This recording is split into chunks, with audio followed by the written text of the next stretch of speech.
For so many West Australians, the air conditioner can be running every day during summer. Yet in winter, it can seem impossible to keep your home warm.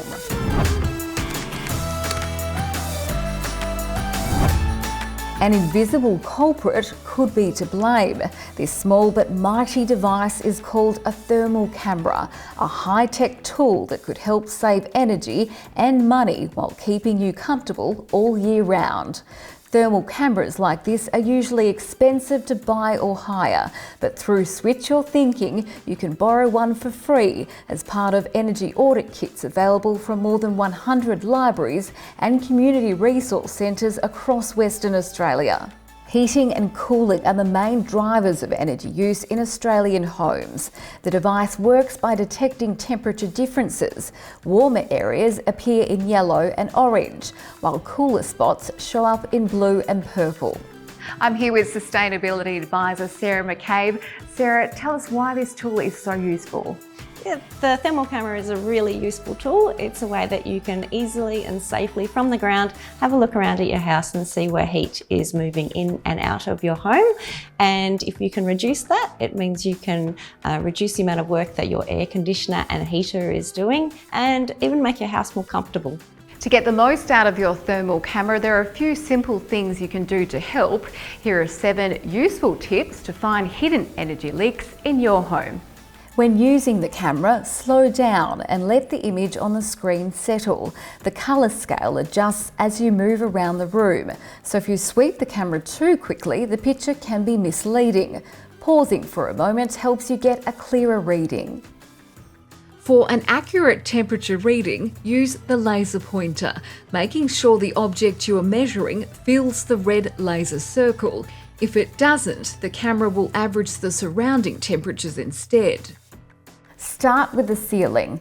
In most homes, this is where the biggest heat losses happen, so it is one of the most useful places to begin. People think, oh, if I've already got insulation, why do I need to check it? It's because over the years it could have shifted, it could have compacted, it might have been poorly installed to start off with, and that can create gaps in the insulation.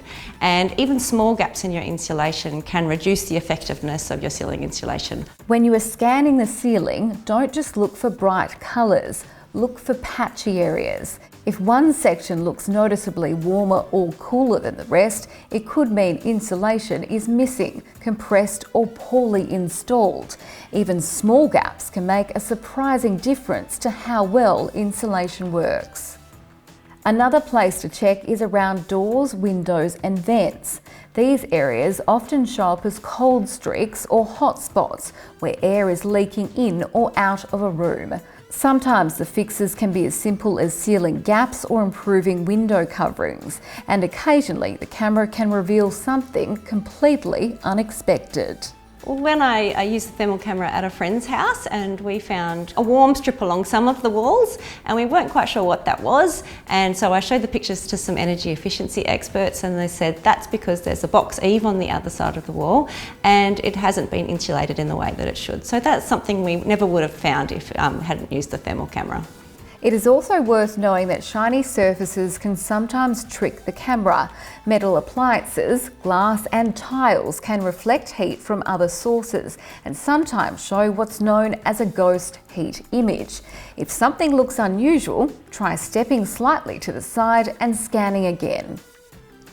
Pick the right conditions. Thermal cameras work best when there is a strong difference between inside and outside temperatures. This could be on a really hot day, a cold winter's morning, or even by running your heater or air conditioner before you start scanning. The bigger the temperature difference, the easier it is to spot where energy is escaping. The problems this device brings to light can be fixed with small changes that can make a huge difference. So once you've found problems with your insulation, if you've found gaps in other areas of your homes, you can do things like sealing your windows, putting door seals in the energy audit kit, in the instruction manual. There's a whole list of things that you can do for ideas to address some of those problems. Using the kit and getting the most out of the thermal camera is a great place to start. Take control of your energy use, save money and switch your thinking. Visit the website for more information.